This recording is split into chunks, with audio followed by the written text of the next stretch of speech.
Otro estudio bíblico en esta hora. Evangelio de Juan, capítulo 21. Ya está en la página, en el canal de YouTube de la iglesia, la predicación del domingo. Si usted no vino el domingo en la mañana, ahí está ya la predicación, la Santa Cena. Si usted no se ha suscrito en la página web de la iglesia, hágalo.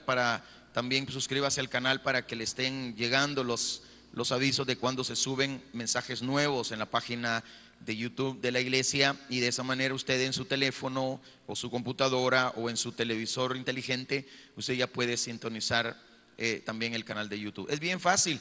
Si usted tiene un Smart TV de esos nuevos ahora, bien fácil que usted conecte su teléfono, lo empareje ahí, ¿verdad?, para que le salga ya el canal, y sale el canal de la página. Bien fácil, ¿verdad? Así la tecnología, si se sabe usar, pues es una gran bendición y es una oportunidad para aquellos que no pueden estar todas las veces en la iglesia, ¿verdad?, puedan recordar ahí, pues, o ver más bien ahí el mensaje. O si ya lo escuchó, vuélvalo a escuchar, no hay ningún problema en eso. Capítulo 21 de Juan, busquemos el versículo 9 en adelante. Si lo tiene, me dice amén. Dice la palabra del Señor: al descender a tierra vieron brasas puestas y un pez encima de ellas y pan. Jesús les dijo: traed de los peces que acabáis de pescar. Subió Simón Pedro y sacó la red a tierra llena de grandes peces, 153, y aún siendo tantos, la red no se rompió. ¿Cuántos dije que fueron los peces la vez pasada? Ya ve que ahí está en la Biblia. Algunos se quedaron: ay, el hermano cómo inventa. No, ahí está en la Biblia. Era el tamaño de la red para 153 peces. Ya ve que no me salgo de la Biblia, ¿o sí? A veces sí. Bueno, pero aquí está. En el verso 12 dice: les dijo Jesús: venid, comed. Y ninguno de los discípulos se atrevía a preguntarle: ¿tú quién eres?, sabiendo que era el Señor. Vino pues Jesús y tomó el pan y le dio, y asimismo del pescado. Esta era ya la tercera vez que Jesús se manifestaba a sus discípulos después de haber resucitado de los muertos. Cuando hubieron comido, Jesús dijo a Simón Pedro: Simón, hijo de Jonás, ¿me amas más que estos? Le respondió: sí, Señor, tú sabes que te amo. Él le dijo: apacienta mis corderos. Volvió a decirle la segunda vez: Simón, hijo de Jonás, ¿me amas? Pedro le respondió: sí, Señor, tú sabes que te amo. Le dijo: pastorea mis ovejas. Le dijo la tercera vez: Simón, hijo de Jonás, ¿me amas? Pedro se entristeció de que le dijese la tercera vez: ¿me amas? Y le respondió: Señor, tú lo sabes todo, tú sabes que te amo. Jesús le dijo: apacienta mis ovejas. De cierto te digo, cuando eras más joven te ceñías e ibas a donde querías, mas cuando ya seas viejo, extenderás tus manos y te ceñirá otro y te llevará a donde no quieras. Amén. Padre nuestro que estás en los cielos, te doy gracias, Señor, en esta hora por la bendición que nos das de tu palabra. Señor, ayúdanos a comprenderla, a ponerla por obra, que es más importante. Señor, háblanos a cada uno de los que hoy nos hemos reunido, a los que han de ver el mensaje, a los que han de escuchar también, Señor, en los diferentes medios. Te pido que nos bendigas, que nos ayudes a todos. Salva al que no te conoce y fortalece la vida de la iglesia. Todo lo pido en el bendito nombre de nuestro Señor Jesucristo, a quien damos la gloria y la honra, porque es bueno y para siempre tu misericordia. Amén y amén. Hoy vamos a ir a la segunda división de este capítulo 21.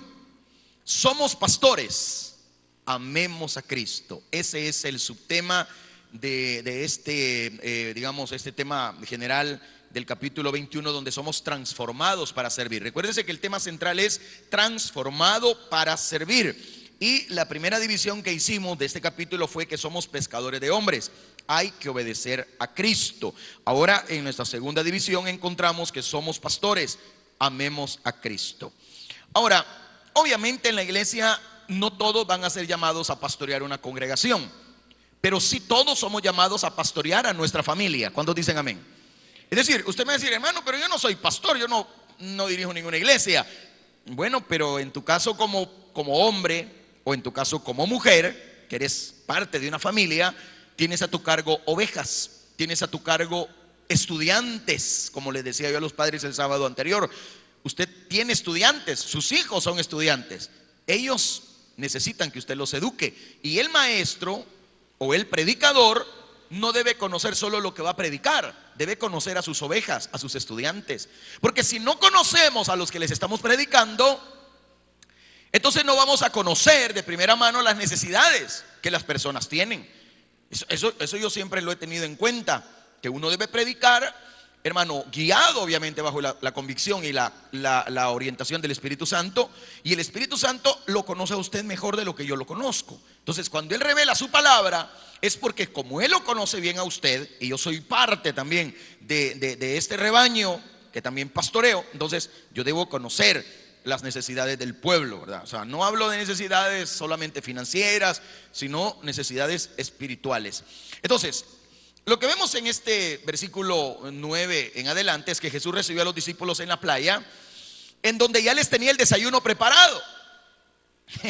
Esta escena entera obviamente despertó en la memoria de Pedro recuerdos y tocó su conciencia. Entonces, de seguro, el apóstol Pedro recordó la primera pesca que encontramos en Lucas capítulo 5 del verso 1 al 11, donde fueron llamados tanto él, Andrés su hermano, Juan, Jacobo, los hijos de Zebedeo, y los demás apóstoles que fue encontrando en el camino el Señor, como Mateo o Leví, que estaba sentado en el banco de los tributos, hermano. Y vemos en esa pesca, la primera pesca, pero también él le ha de haber recordado al apóstol Pedro la alimentación de los 5,000, que fue con pan y peces en el capítulo 6 de Juan. Ahora, fue al final de ese último evento que Pedro había dado un testimonio muy claro con respecto a la fe que él tenía en el Señor Jesucristo.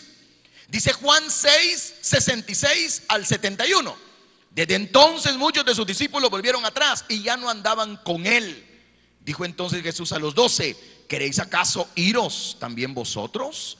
Le respondió Simón Pedro, mire la declaración: Señor, ¿a quién iremos? Tú tienes palabras de vida eterna. Vea qué declaración. Y nosotros hemos, ¿qué? Creído. ¿Cuántos han creído aquí? Nosotros hemos, pero no solo hemos creído, conocemos que tú eres el Cristo, le dijo él, el Hijo del Dios viviente. Entonces también el Señor le hizo la declaración, ¿verdad? ¿No os he escogido yo a vosotros los 12 y uno de vosotros es diablo? Una declaración lleva a la otra, ¿verdad? Como quien dice el Señor: no todos los que están reunidos están convertidos, y por sus frutos los conoceréis. Eso es lo que dice la palabra. Entonces, las brasas puestas, aquel fuego, ¿verdad?, para cocinar el pez ahí en la playa, le han de haber recordado a Pedro también el momento donde él negó al Señor. Juan 18, 18 te lo recuerda a ti también. Estaban en pie los siervos y los alguaciles que habían encendido un fuego porque hacía frío y se calentaban, y también con ellos estaba Pedro en pie calentándose. Es bueno recordar el pasado. Tal vez haya algo que confesar. El pasado no es solamente para martirizarnos. El pasado es para entender o recordar de dónde el Señor nos ha sacado, pero también recordar que hay algo o algunas cosas que podríamos haber dejado de lado y tenemos que confesar en nuestro diario vivir. ¿Cuántos dicen amén? A veces nosotros pretendemos olvidar muchos errores. Aquí el Señor quiso recordarle al apóstol Pedro uno de sus más graves errores, no para martirizarlo, sino para que realmente el apóstol Pedro tuviera la capacidad mental, moral y espiritual de comenzar en su vida un ministerio pastoral. No podemos nosotros venir a hacer la obra de Dios, hermano, con manos sucias. No podemos venir a hacer efectivamente la obra de Dios si nosotros somos personas que mantenemos en nuestro diario vivir pecados ocultos. No podemos nosotros tener una mala conciencia y estar pretendiendo adorar al Señor, porque la adoración encontrará siempre un estorbo, y por eso es que a veces solamente nos emocionamos. El diario vivir de nosotros, 6 días a la semana a lo mejor, son de recordar cosas negativas o de evidenciar cosas negativas, y solo tal vez en un momento dado nos emocionamos y en esa emoción dizque adoramos. Pero la verdadera adoración debe salir de un corazón que ha confesado y se ha apartado del pecado en el que ha vivido. ¿Cuántos saben eso? 3 invitaciones sobresalen en el Evangelio de Juan. La primera invitación está en Juan 1:39. Les dijo: venid y ved. Fueron y vieron dónde moraba y se quedaron con él aquel día, porque era como la hora 10. Entonces la primera invitación es: venid y ved. Diga conmigo: venid y ved. Eso está en Juan 1:39. La segunda invitación que también sobresale es Juan 7:37. Es venga y beba. En el último gran día de la fiesta, Jesús se puso en pie y alzó la voz diciendo: si alguno tiene sed, venga a mí y beba. Ahí está la segunda invitación: venga y beba. Y la tercera invitación está en Juan 21:12. Les dijo Jesús: venid, comed. Y ninguno de los discípulos se atrevía a preguntarle: ¿tú quién eres?, sabiendo que era el Señor. Ahí están las tres invitaciones: venid y ved, venga y beba, venid y comed. Siempre se antepone la palabra venga, venid. Cuánto amor de parte del Señor en esto de dar de comer a Pedro antes de atender a sus necesidades espirituales, ¿verdad? Porque lo que el Señor, y es lo que Juan aparece, por eso yo le decía la semana pasada que el capítulo 21, digamos hacia el punto central del capítulo 21, aunque tiene una serie de enseñanzas para cada uno de nosotros, pero el punto central del capítulo 21 es, llamémosle así, el reconcilio del hermano Pedro. Es donde Juan no quiere dejarnos la idea de que Pedro, después de negar al Señor, se quedó así tan campante, y así tan campante siguió haciendo la obra. No, Juan nos va a mostrar en este capítulo cómo el Señor es especialista en hacer que nuestro corazón se vuelva a Él de una manera tan tierna, tan sublime, pero también con mucha fuerza de parte de Él. Porque muchas veces para podernos volver nosotros hacia el Señor tiene que tratar muy fuerte con cada uno de nosotros. Porque si no es así, nuestros corazones que están habituados a lo malo y a lo perverso siempre van a tener esa actitud negativa, ese mal comportamiento. Entonces, cuánto amor del Señor para con Pedro, porque antes de atender la necesidad espiritual, atendió sus necesidades físicas, llamémosle así. Fíjese que le dio a Pedro la oportunidad de secarse, porque se fue a mojar, ¿verdad?, en la pesca. Le dio la oportunidad de calentarse, de aplacar el hambre y de disfrutar del compañerismo personal. Qué bonito ha de haber sido esa escena, pero no me quiero quedar imaginando lo bonito de la escena y del compañerismo aquel que se miró ahí, porque tenemos que entender que este es un buen ejemplo para que sigamos a nuestro Señor Dios Todopoderoso, quien siempre va a tener cuidado de cada uno de nosotros, no solo en el aspecto de necesidades materiales, sino principalmente las espirituales. Pero muchas veces para poder llegar a lo espiritual, el Señor va a tener que tocar las partes más sensibles de nuestra vida. Entonces le dio a Pedro la oportunidad de que se secara, que se calentara, que comiera, que retomara fuerzas. Y por cierto que lo espiritual es más importante que lo físico. ¿Cuántos dicen amén? Pero atender las necesidades físicas puede preparar el camino para el ministerio espiritual. Porque acuérdense que nosotros enfermos sí le podemos servir a Dios, porque enfermos hemos venido a hacer la obra de Dios y no hay ningún problema. Pero las fuerzas nos abandonan en un momento dado. Si venimos endeudados y con un problema muy fuerte en la casa, no vamos a dar el 100% como lo daríamos si venimos un poquito más desahogados. Me doy a entender con ello. Entonces, es por eso que lo espiritual es importante más que lo físico, pero lo físico muchas veces tiene que ser la pauta que el Señor da en nuestra vida para que comprendamos el gran amor que Él tiene para nosotros. Porque al fin y al cabo lo espiritual, hermano, muchas veces nosotros no nos damos cuenta de lo que Él está haciendo ahí en lo espiritual. ¿Por qué no lo vemos? O sea, nosotros no estamos viendo cuando el Señor, por ejemplo, yo le pregunto a usted, ¿y usted supo, se dio cuenta cuando el Señor le lavó el alma a usted? ¿Saben? Nosotros pasamos por desapercibido. Le voy a dar un ejemplo. Mire, yo era una persona, antes de convertirme al Señor, que yo no hablaba sino decía un montón de malas palabras. Yo era un lépero de primer nivel. O sea, yo en el negocio, yo era malcriado. O sea, yo no hablaba solo en arameo, hebreo y alemán. Es malcriado. Y yo creo que muchos de los que están acá, me imagino que hablaban otros idiomas también. Y el primer idioma que muchos de vosotros hablabas antes eran las mentiras, ¿verdad? Mentirosos de primer nivel. Jactanciosos, envidiosos, soberbios. Y no sigo porque nos acabamos nosotros solos aquí. Pero ¿qué pasó?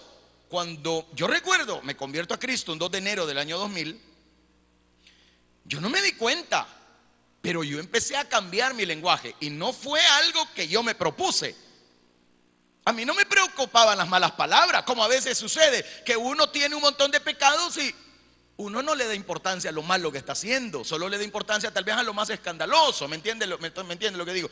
Pero hay cosillas ahí, como las malas palabras, las mentiras, el chambre, que no le damos el valor. No, nosotros nos fijamos en lo escandaloso. Comer demasiado, delirar por la comida, delirar por el deporte, delirar por los juegos, delirar por el fútbol. O sea, a veces no le damos importancia y eso nos está minando la vida espiritual. Entonces, yo me acuerdo que 8 días después, o sea, yo me convierto un domingo 2 de enero. El siguiente domingo, cuando ya estaba en el culto, aunque yo toda la semana me congregué, o sea, recién convertido yo me convierto el domingo a las 6:30 de la tarde. El lunes ya estaba en el culto de oración a las 6. El martes llegué al estudio bíblico. Miércoles y jueves no había nada en la iglesia. Había jueves, habían células de crecimiento, pero era la planificación. Yo no participé porque apenas empezaba, no sabía ni qué era eso. El viernes regresé porque había culto también en la iglesia. Sábado no había nada, habían células de crecimiento, pero no fui a ninguna porque no sabía ni dónde quedaban. Pero el domingo en el culto de las 4 yo ya estaba. Tengo 18 años de no dejar de congregarme, como muchos de ustedes tienen por costumbre. 18 años de estar congregándome en la iglesia del Señor. Y mire, yo me recuerdo que de domingo a domingo, a la hora de la alabanza, yo estaba quebrantado adorando al Señor.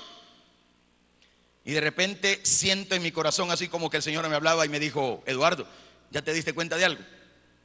No has dicho en toda la semana una sola mala palabra, ni una sola.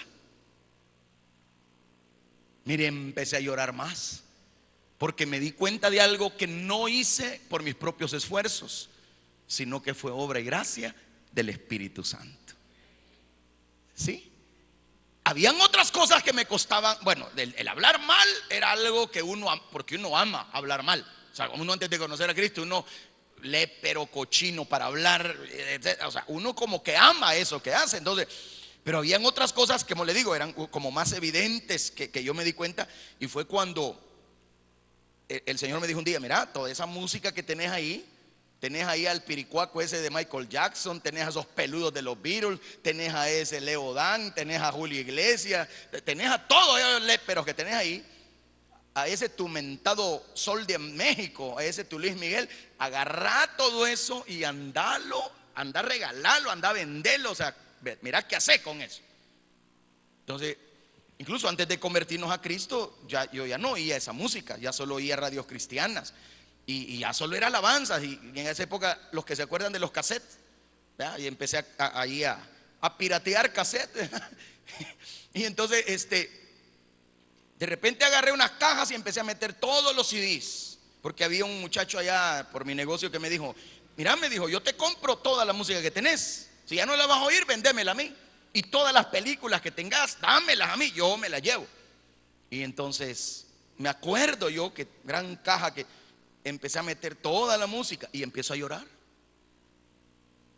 Se lo confieso, empecé a llorar. Era mi tesoro, tesorito. Era mi tesoro, era mi Dios la música. Las películas, era mi Dios. Los actores, las películas, los cantantes, las actrices. O sea, para mí era mi Dios. Yo era cinéfilo, a mí me encantó la música desde siempre. Por eso yo anduve metido en la farándula, cantaba. Para esta época de la fiesta Julia, ya teníamos a estas alturas todo el programa. Íbamos a la feria internacional, íbamos a la alcaldía, íbamos a la feria del dulce, íbamos a la feria ganadera. Ahí andaba con otros locos igual a mí, cantando a diestra y siniestra, queriéndonos volver famosos y que no sé qué, que no sé cuánto. Y ese era mi Dios, la música. Entonces yo me pongo a llorar y se me queda viendo la hermana Marisa y me dice: ¿qué te pasa? ¿Por qué estás llorando? Es que me duele ir a vender todo esto. Era mi Dios. ¿Comprende? Era mi Dios. Y muchos, cada uno de ustedes ha tenido, y Dios quiera que ya no lo tenga, su Dios pequeñito. Y con eso batallábamos. Y yo decía: no, pues que no me puedo volver evangélico porque ya no voy a oír música, ya no voy a bailar, ya no puedo ir al sexo a chupar, ya no puedo.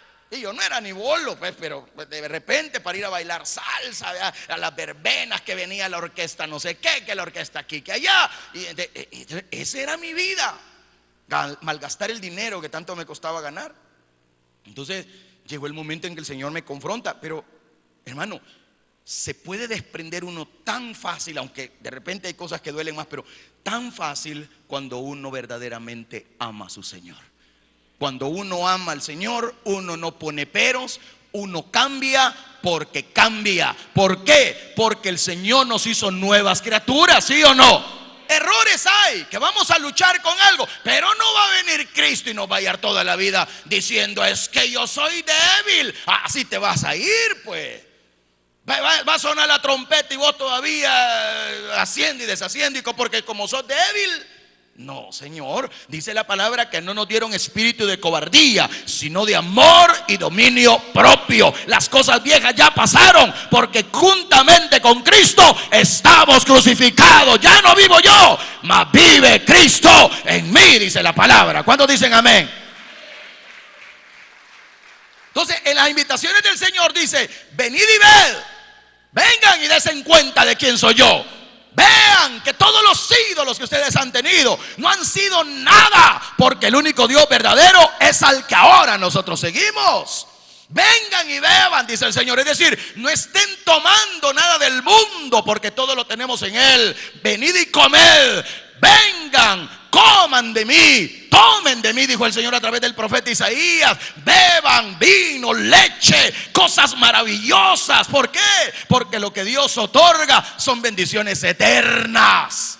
Ayer decíamos con unos hermanos, estábamos compartiendo y dijo uno de ellos: es que yo he entendido, dijo, que la prueba, el problema, la enfermedad, las circunstancias duras tienen fecha de vencimiento. Llega un momento en que todo pasa, todo termina, pero en las bendiciones de Dios podés tener algo seguro: no tienen fecha de vencimiento. Las bendiciones de Dios son buenas, son eternas y no te añaden tristeza.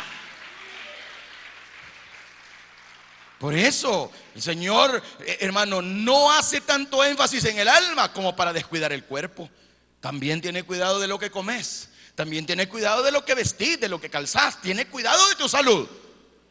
Que podemos servirle a Él enfermos y problemados, sí, pero para Él es prioritario también que el ser humano pueda tener una buena vida, porque la vida eterna no la vas a tener en el cielo solamente. Esa es parte de la bendición, pero la vida eterna ya la tenemos desde que nos convertimos a Cristo. Es calidad de vida. Por eso las malas palabras, las malas decisiones se fueron, porque el Señor nos hizo cambiar de vida. Pedro y el Señor ya habían tenido un encuentro privado, fíjese, y sin duda ya se había arreglado el asunto de los pecados de Pedro. Lucas 24:34 dice que decían: ha resucitado el Señor verdaderamente, decían estos del camino de Emaús, y ha aparecido a Simón. O sea que ya tuvo un encuentro privado con él. Primera de Corintios 15:5 también dice, cuando Pablo habla de la resurrección de Cristo, que se apareció a 500. ¿Se acuerda, verdad? Que él dice: se apareció a un número como de 500, se apareció a estos, a otros, y dice: y apareció a Cefas. Y después dice a los 12, primero a Cefas y después a los demás discípulos. Entonces, puesto que Pedro había negado al Señor públicamente, era importante que también hubiera una restauración pública. ¿Me está escuchando? A nosotros nos gusta pecar en privado, pero muchas veces los pecados se vuelven públicos, porque ya le he dicho, no hay pecado privado. Tarde o temprano va a salir a la luz. Tarde o temprano vamos a ver afectada a nuestra familia por nuestras decisiones pecaminosas. Entonces, quieras o no, el pecado no es privado. Entonces, pero a veces nosotros pecamos, abofeteamos al Señor públicamente y queremos calladitos y que nadie se dé cuenta que nos vamos a reconciliar. Pero yo no quiero pasar, a mí me da pena. Es más, no voy a criticar, solamente menciono que hay ciertas iglesias evangélicas que no creen en los reconcilios. Ellos dicen: no, ¿cómo es eso que va a reconciliar? No, hombre. Bueno, yo en la Biblia veo ejemplos como el de Pedro, que fue un reconcilio. O sea, él se había acercado al Señor, pero más que reconcilio, para mí aquí es una verdadera conversión. Y es que eso es lo que yo también pienso. Mire, el que de verdad se convierte, no es que ya no peque, hombre, siempre tiene errores. Pedro, después de ser lleno del Espíritu Santo, que su sombra sanaba a los enfermos, que tuvo una bendición extraordinaria, levantar, o sea, muertos. ¿Se acuerda cuando levantó a la Dorcas o no? Yo le hago una pregunta: ¿Pedro no pecó después de eso? ¿Qué no se agarró a pelear con Pablo? Ya eso, ya cuando hay una desaveniencia entre dos hermanos, más de alguna palabra un poco deshonesta sale, entonces hay un error, ¿o no? ¿Acaso no fue grave el querer judaizar, meterles la fe judía, aunque ya estaban en la gracia, pero meter la fe judía a los gentiles, volverlos primero prosélitos, es decir, judíos, y luego meterles la gracia, pero la gracia acompañada de circuncisión, guardando el sábado, metiéndole un montón de mandamientos humanos? ¿Acaso no fue un error eso? Y por eso se agarró Pablo a pelear con él. ¿Tuvo errores Pedro, sí o no? Vaya. Es decir, el hecho que tengamos el Espíritu Santo no significa que somos ya infalibles, que no nos equivocamos. El hecho de que alguien predique la palabra no significa que todo lo que está diciendo, hermano, es así plenamente bíblico. A veces hay cosas que se nos salen del alma también y del corazón, y pueden ser hasta errores doctrinales. Dios nos guarde de ello, pero lo que le quiero decir es de que a veces nosotros pecamos públicamente, como lo hizo Pedro, que públicamente negó al Señor, y pretendemos reconciliarnos calladitos. Pues no, no, señor. Si usted pecó públicamente contra Dios, pues públicamente también reconcíliese. No se esconda detrás de la silla. ¿Me dice amén? Sí. Es que mire, hermano, hay una razón para ello. Hay que tratar con el pecado solo en la extensión en que es conocido. Escúcheme bien. Hay que tratar con el pecado solo en la extensión en que es conocido. Es decir, los pecados privados que no son vistos por los demás se deben confesar en privado. No me venga a contar sus intimidades de lo que usted sabe que los demás no saben. Dígaselo a Dios, porque al fin y al cabo los demás no saben lo que usted detrás de su puerta hace. No sé si está entendiendo. No, es como cuando, y lo digo con respeto, pero hay mujeres que ventilan sus problemas maritales con la mamá. Eso causa problemas y destruye la relación suegra-suegro con el marido de la muchacha. Las mujeres deben callarse, no andar hablando lo que no tienen que hablar, porque los problemas maritales se arreglan en la alcoba. ¿Cuántos saben esto? Pero hay mujercitas que en medio pleito, desde novias a veces andan contándole a la suegra, ya les cayó mal el tipo, ya no lo pueden ni ver, ya lo mataron de una sola vez. No es posible, porque al rato van a estar empiernados y la suegra quedó odiando al fulanito. ¿Comprende lo que estoy diciendo? Mire, los amigos, los niños a veces se enemistan. Alguien le robó una chibola al otro, se quedó con el chocolate. Va y hablen mal. Mira, fíjate que Pedrito me quitó. Ya viene la mamá y se va a pelear con la mamá de Pedrito. Las dos señoras quedan enemistad y los bichos al rato andan bien abrazados y hasta besándose. ¿Ve? ¿Se ha fijado en eso? A veces nosotros como evangélicos tenemos debilidades. ¿Cuántos son débiles aquí? Tenemos problemas, tenemos pecados que son ocultos. No estoy incitando a nadie para que siga viviendo en lo oculto. Simplemente le estoy diciendo que hay cosas que son muy nuestras y que Dios las conoce y que no tenemos por qué andárselas ventilando a nadie. Ese es un trato de usted con Dios, punto, se acabó. No ande desnudando su corazón y menos delante de gente que después va a usar su pecado oculto para acabárselo en público. Usted ni contó y el otro fue bien. Y usted le dice, mira, te quisiera contar, pero no lo vayas a contar. Mi boca es un sepulcro, le dice. Pero porque le lleve. No porque de plano no le va a guardar el secreto. No, hombre, decía mi mamá, vaya usted a saber, ¿verdad? Lo que no cabe en tu corazón no cabe en el de los demás. ¿Me comprende lo que dije? No, hombre, o sea, y no estoy diciendo manténganse en su pecado. No. Solo estoy diciendo que hay que tratar con el pecado solo en la extensión en que es conocido. Ok, los pecados privados se confiesan en privado. Los pecados públicos se confiesan en público.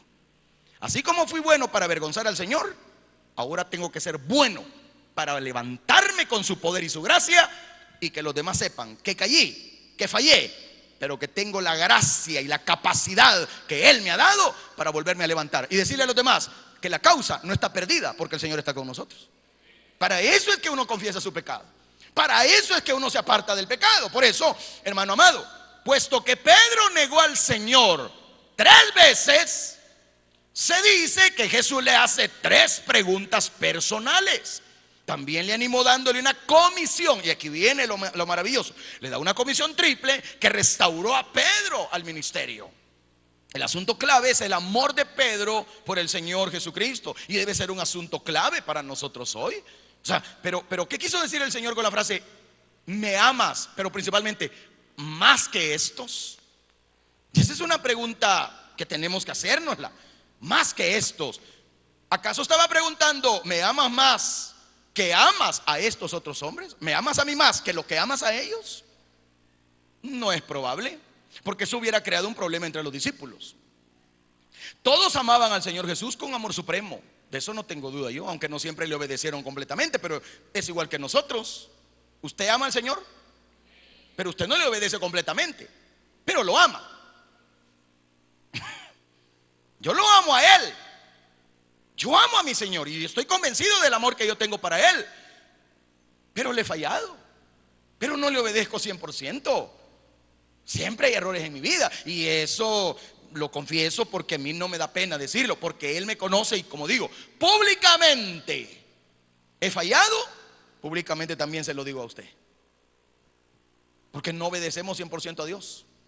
Seríamos mentirosos si decimos que 100% estamos obedeciendo, porque nadie lo hace. Entonces, oiga bien, todos amaban al Señor con amor supremo, no le obedecieron totalmente. Bueno, entonces, tal vez Jesús quiso decir, me amas más que amas a tus barcos, a tus redes, a tus pescados, a tu negocio. De nuevo, tampoco es probable que le esté preguntando eso, porque no hay evidencia que Pedro alguna vez haya deseado volver permanentemente al negocio de la pesca. Aunque ya andaba pescando, pero no se ve por el contexto gramatical griego que él esté con la intención de seguir otra vez en el negocio de toda la vida. Entonces, la pesca no parece competir con el amor del Señor Jesucristo. No. La pregunta más probable y es el significado más claro es: ¿me amas como afirmas, Pedro? ¿Me amas más que estos otros discípulos me están amando? ¿Tú me amas en un nivel superior al que ellos me aman? Esa es la interpretación mucho más clara en el griego original. Y hay un juego de dos palabras griegas acá que son interesantes y que ya las vamos a ver. Pero Pedro se había jactado de su amor a Cristo, incluso lo había contrastado con el amor que los demás le tenían. Si usted mira Juan 13:37 va a darse cuenta de lo que le estoy diciendo. Dice, le dijo Pedro, Señor, ¿por qué no te puedo seguir ahora? Mi vida pondré por ti. ¿Qué estaba diciendo él? No, hombre, Señor, si yo te amo más que estos peludos. No, hombre, si en mí podés confiar ciegamente, Señor. Él estaba diciendo, se jactaba, ¿verdad? Se jactaba.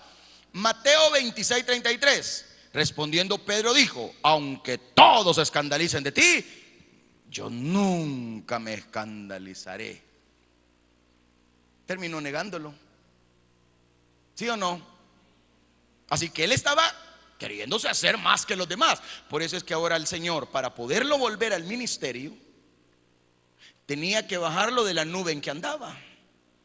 Porque mientras a vos no te bajen de la nube que vos mismo has creado, no podés servir bien al Señor. A veces nosotros tenemos que ser confrontados con la palabra directamente por el Señor para poderle servir con excelencia.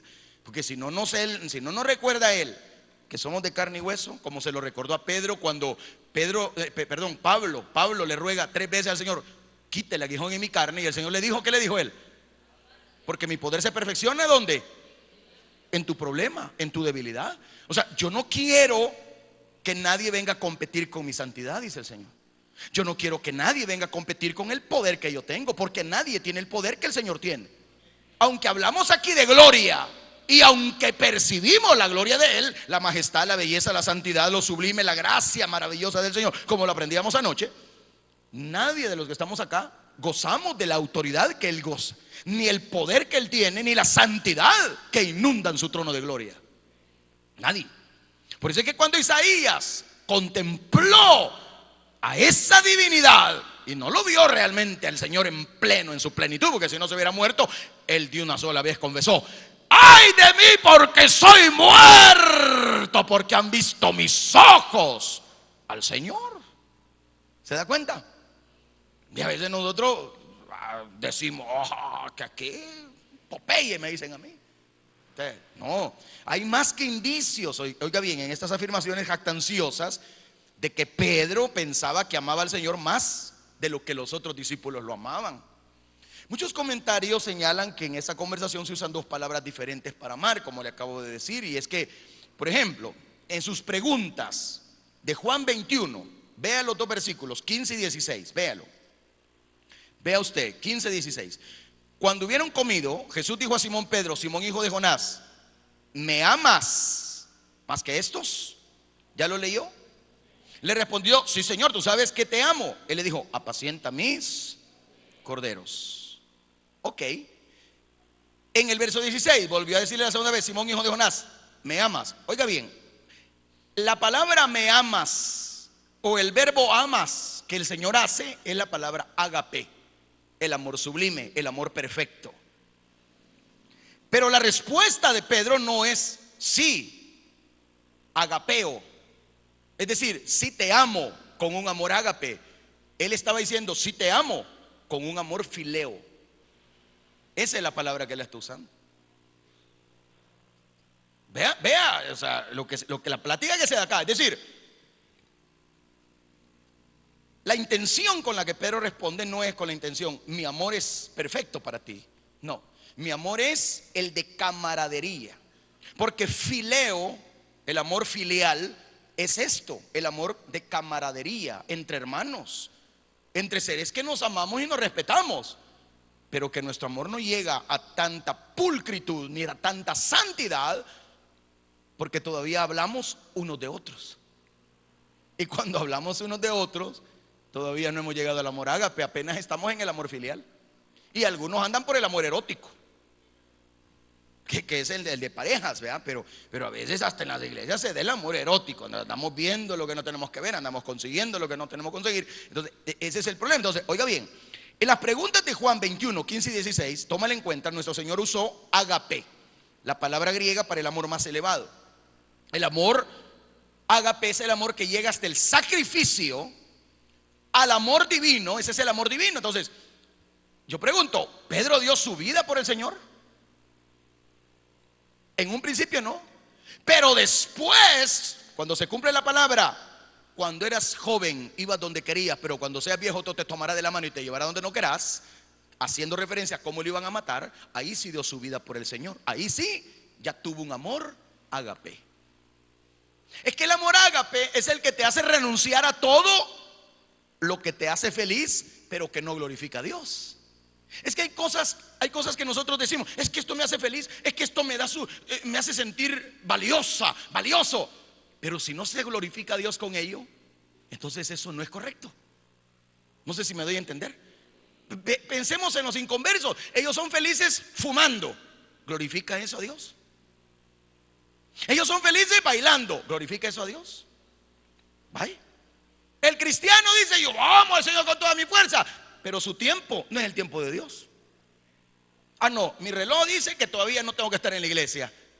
Entonces no lo amas todavía como tenés que amarlo. Ay, hermano, pero es que téngame paciencia. Ya te tuve paciencia 20 años. Y todavía, o sea, no damos muestras que queremos cambiar. Entonces, ¿qué me dice eso a mí? Nel pastel.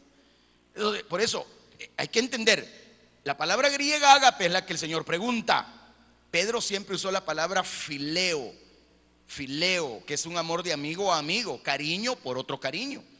Así que, y vea usted en Juan 21, 17, vea Juan 21, 17, si lo tiene me dice amén.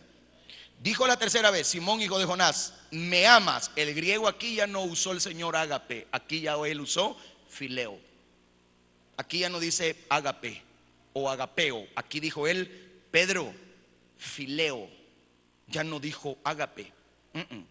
Es bien curioso, fíjese. Los dos usaron la palabra fileo como para sellar la amistad que ellos tenían. Y por eso es que Pedro se siente confrontado, porque no fue capaz de amar con un amor ágape en este instante ni antes. Apenas iba a empezar a amar a Jesús con el amor de amigo, con el amor filial, que dicho sea de paso, no es cualquier amor, porque en todo tiempo ama el fileo. Eso es lo que dice el proverbista. En todo tiempo ama el amigo. No necesariamente un amigo te va a amar como Dios te ama, pero hay amigos que son capaces, tal vez no de dar la vida por ti, pero casi darla, porque te han aprendido a querer y amar. Yo no sé si usted ha tenido amigos así. Es raro, pero hay personas que son amigas y muy honestas y muy sinceras, pero jamás, jamás como nuestro mejor amigo y único, que es Jesucristo. Hay personas que son muy respetuosas, hay personas que son muy amantes de otros y dan lo que sea. Yo miraba el otro día a una persona que fue capaz de dar su riñón para salvarle la vida a alguien, y dijo él: ¿por qué me diste tu riñón? Porque amigos como vos, le dijo, solo nacen cada 2000 años, le dijo. O sea, es increíble, o sea, que alguien, porque casi dan su vida cuando van a donar un órgano por otra persona. O sea, eso es un amor sacrificial, llamémoslo así. Ahora, sin embargo, hermano, dudo que nosotros deberíamos de hacer este tema un punto de controversia, porque las dos palabras también se intercambian en el Evangelio de Juan. Tanto ágape como fileo se intercambian. Por ejemplo, en Juan 3:16, el amor de Dios por el hombre es un amor ágape. De tal manera amó Dios al mundo, ¿sí o no? Vaya, en Juan 3:16. Pero en Juan 16:27, se lo leo: el Padre mismo os ama, porque vosotros me habéis amado. Ahí está la palabra fileo. Ustedes no son capaces de amarme a mí con amor ágape, como mi Padre los ama con amor ágape. Ustedes me aman de manera filial y ustedes han creído que yo salí de Dios. Ahí está, se intercambia la palabra, pero al fin y al cabo es un amor que se le tiene a alguien y con el cual nos identificamos. Por eso el amor del Padre por su Hijo en Juan 3:35 es ágape. El Padre ama al Hijo y todas las cosas ha entregado, dice, en su mano. Ahora, en Juan 5:20, Juan utiliza la palabra fileo cuando dice: el Padre ama al Hijo y le muestra todas las cosas que le hace, y mayores obras que ésta le mostrará, de modo que vosotros os maravilléis.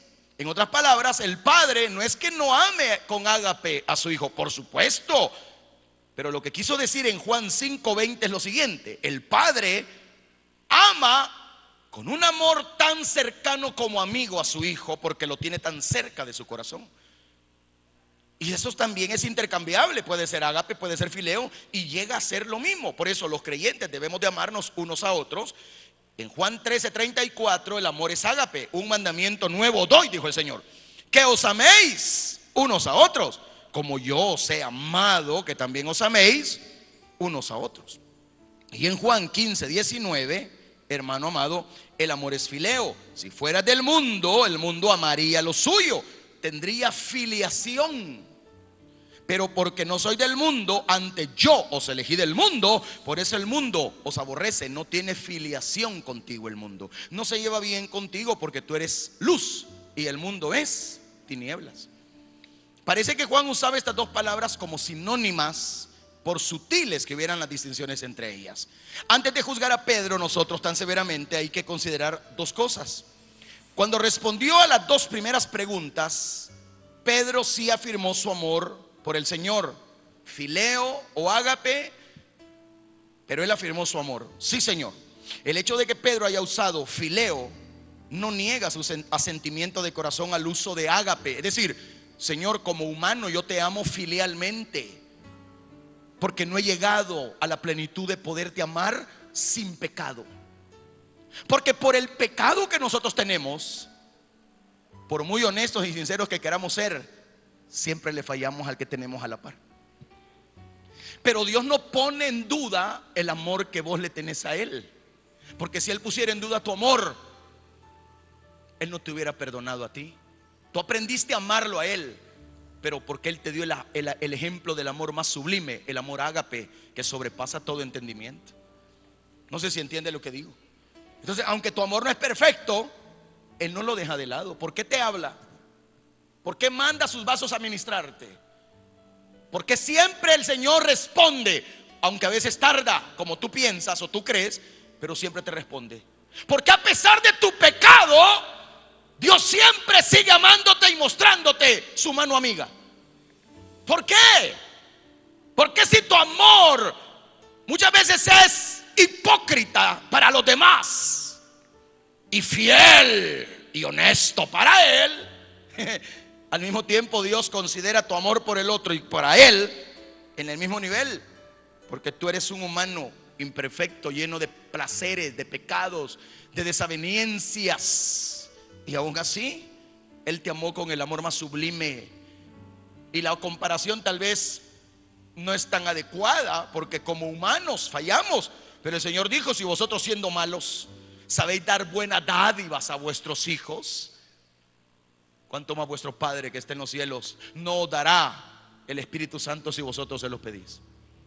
¿Sí o no? ¿Acaso no dice la palabra, haciendo la comparativa del amor de una madre cuando ha tenido un hijo? El Señor reflexiona diciendo estas palabras a través del profeta: ¿podrá la mujer olvidarse de lo que dio a luz alguna vez? Mas aún si ella llegara a olvidarlo y a despreciarlo al hijo de su vientre, yo, dijo el Señor, nunca os dejaré de amar. O sea, es una comparativa. Yo le pregunto a las madres acá y a los padres: ¿ustedes dejarían a sus hijos por muy malacates que sean ellos? ¿Usted le cerraría la puerta totalmente, no de la casa, sino del corazón a su hija, a su hijo? Por ejemplo, yo he visto madres que de repente la niña llegó con un embarazo no deseado.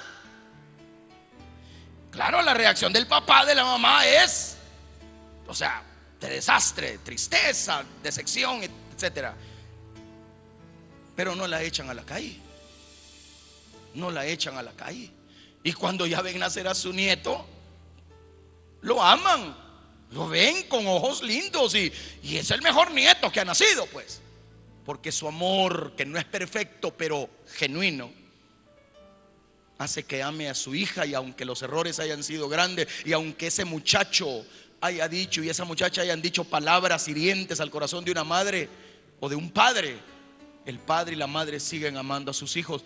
Y si usted es capaz de eso, ahora piensa en el amor que Dios le tiene a usted, que usted haciendo lo que ha hecho, Él todavía lo tiene a usted vivo y le tiene grandes planes, porque así como Pedro lo escogió para cosas grandes, a ti también el Señor te ha escogido para cosas extraordinarias, porque vamos para cosas grandes, pueblo amado del Señor.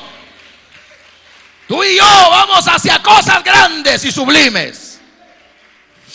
Entonces uno no puede venir y decir: pero es que yo ya le fallé, ya todo está perdido. No, ahí llega el Señor a encontrarse contigo. No, pero es que yo cometí un error. Sí, pero ahí llega el Señor, ahí en la playa donde andas, ahí en el chupadero donde estás, ahí en el motel donde a lo mejor un día de esto sale alguno medio chulón de ahí enrollado en la sábana, igual que Marco. O sea, ahí el Señor está llegando con su amor y su misericordia. ¿Por qué somos reunidos esta noche aquí? ¿Por qué estamos aquí nosotros? Porque Él nos amó antes que nosotros le amáramos a Él. ¿Por qué le servimos a Él? ¿Por qué no dieron un privilegio en una iglesia? Y a veces he reflexionado, yo le digo: Señor, y créame, se lo confieso, a veces yo le digo: Señor, yo no sé por qué me molesto que la gente no te sirva bien, porque al fin y al cabo yo no soy jefe de nadie, yo no soy patrón, esto no es una empresa. No tengo por qué molestarme si vienen o no vienen, si vienen con uniforme, vienen como les da la gana. Al fin y al cabo, es a ti a quien sirven. Yo no sé por qué le tengo que exigir a la gente que te sirva bien. Pero al mismo tiempo reflexiono: bueno, es la obra de Dios y Dios merece gloria, no solo de boca, no solo de labios, sino también de corazón. Pero al mismo tiempo me cae el 20 y yo digo: Señor, pero, y es como una lucha que hay ahí. Señor, pero si es que a mí me llamaste a pastorear, ellos no tienen. O sea, si quieren venir, vienen, y si no les da lo mismo. Ellos no pagan local, ellos no tienen que estar lidiando con firmar un cheque, y si el cheque no tiene fondos, a ellos no lo van a meter preso, a mí me van a llevar enchuchado. Ellos no tienen ninguna pena de venir a abrir o venir a cerrar, si esto llueve, no llueve, si esto se cae, no se cae. Ellos no tienen ninguna pena, ellos duermen tan campantes. Es a mí a quien me diste esta responsabilidad enorme. Y así lo medito. Y así lo pienso. Pero al mismo tiempo me dice: sí, pero si dicen ser mi iglesia, si dicen ser mi pueblo, y ustedes los están dirigiendo hacia la patria celestial, y si ustedes les dan herramientas que del cielo yo les he dado a ustedes en mi palabra, lo menos que pueden hacer es entregar total y eficazmente su vida para mi servicio, para mi honra y para mi gloria, dice el Señor. Porque el todo, y me llevó a la palabra: el que indolentemente hace mi obra no tiene parte conmigo, dijo él. ¿Por qué? Porque indolentemente lo hace. No sé si entendió. Por eso hay que entender que no sería cuestión de que Pedro no lo amaba al Señor. Claro que lo amaba. Y a pesar de sus fracasos y faltas, Pedro en verdad amaba al Señor, y él no se avergonzó de confesarlo. Entonces los otros hombres estaban, por cierto, oyendo y beneficiándose de la plática, porque oyeron también, y ellos sabían que le habían fallado a Dios, fanfarroneando su devoción. Pedro ya había confesado su pecado y había sido perdonado. Ahora estaba siendo restaurado al apostolado y al liderazgo de la iglesia. No estoy diciendo que era el primer papa, porque él llegó a ser líder, pero no a ser un papa o a ser cabeza de la iglesia. No. La única cabeza se llama. Por eso la figura, sin embargo, cambia de la de pescador a la de pastor. Pedro iba a ministrar tanto como evangelista, pescando hombres, como también como pastor, pastoreando un rebaño. Es lamentable cuando separemos estas dos cosas, hermano, porque deben ir juntas. Si nosotros somos cristianos, tenemos que pescar hombres y también tenemos que pastorear el rebaño que nos han dado, que se llama familia. ¿En cuál área está fallando usted? En las dos, porque no trae a nadie a la iglesia y tampoco pastorea bien a su familia. Es grave. Es lamentable porque separamos esas dos cosas cuando tienen que ir juntas. Por eso 2 Timoteo 4:5 dice: pero tú sé sobrio en todo, soporta las aflicciones, haz obra de evangelista, cumple tu ministerio. Por eso los pastores debemos evangelizar y luego pastorear a las personas que se han ganado para Cristo, a fin de que maduren en el Señor. Entonces Jesús le dio 3 admoniciones a Pedro. Le dijo: apacienta mis corderos, pastorea mis ovejas, y luego apacienta mis ovejas. Tanto los corderos como las ovejas maduras necesitan que se les alimente y se les dirija, y esa es la tarea del pastor espiritual. Es una responsabilidad abrumadora ser pastor del rebaño de Dios. Realmente hay enemigos que quieren destruir el rebaño, y el pastor debe estar alerta y ser valiente. Por naturaleza las ovejas son ignorantes e indefensas y necesitan la protección y dirección de un pastor. Así que es cierto que el Espíritu Santo equipa a los hombres para que sirvan como pastores y le da a las iglesias esa bendición. También es cierto que cada creyente es responsable de cuidar al rebaño al cual pertenece. Venir muy sencillo y decir: pero yo no soy el pastor, no tengo por qué preocuparme, es como cuando usted en su casa dice: tengo hambre, pero nunca da para que lleven comida caliente a la mesa. ¿Sí o no? Es tan simplista como eso. Y solo pollo y solo carne, y no da ni para frijoles. Igual en la iglesia, si usted no es de los que da sus diezmos honestamente, porque hay quien diezma pero no con honestidad, si no da sus diezmos, si no sirve con calidad, si realmente no se sacrifica por el Señor, no de hablar sino con hechos, entonces prácticamente ha dejado de lado su función como pastor, como evangelista, como un servidor fiel del Dios de los cielos. Quiera Dios, hermano, y el tiempo, pues porque esto es largo, vamos a usar la siguiente semana para terminar este punto y seguir con el otro. Pero cada uno de nosotros, le recuerdo, hoy que vayamos hacia la casa, tengamos en cuenta que la casa es el primer ministerio para nosotros, y que los que están bajo nuestro cuidado deben ser pastoreados. Hermano, pero es que en la casa mi marido es inconverso. No importa, usted es luz, brille entonces. No deje que le apaguen el foco. Entonces usted allí tiene un buen lugar donde ir a pelear la batalla. No me venga a decir que porque los demás son inconversos usted no va a poder luchar. Aquí hay un montón de mujeres que durante años han luchado a pesar de eso, y aquí están firmes peleando la batalla todavía.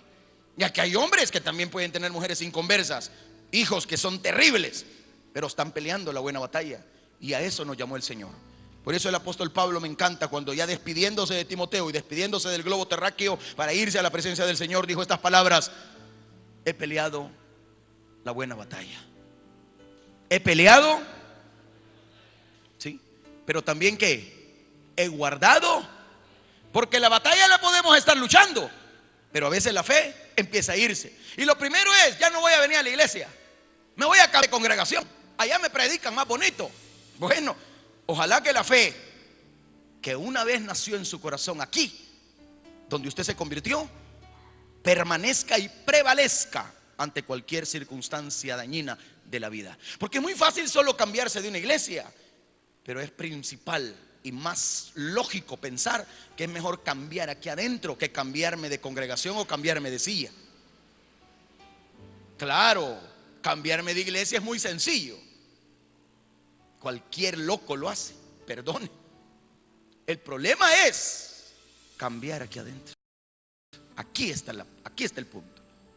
Es mucho más fácil, me voy por otro campo. Vaya, pues. Allá seguirás con lo mismo que tenés adentro. Y te vas después a cambiar a otro cajón. Y después a otro cajón, más chiquito, más grande. El problema no está ahí. El problema está aquí adentro. Por eso es que hay gente que anda así brincando y nunca encuentra sentido a su vida.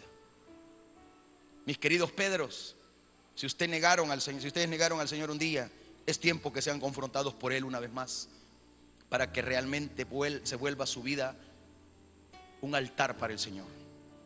No una cueva de ladrones, no un pensamiento aquí, un pensamiento allá, no, que se afirme verdaderamente al Señor, porque aquí ya no es tiempo de hablar bonito, es tiempo de vivir para el que vive y vivirá por siempre. Dele gloria al Señor. Pongámonos en pie. Padre nuestro que estás en los cielos, gracias por tu palabra, por la bendición que nos das. Despídenos en tu paz. Llévanos con bien en esta noche a todos. En el nombre de Jesús oramos en acción de gracias. Amén y amén. Que Dios nos bendiga, hermanos, a todos.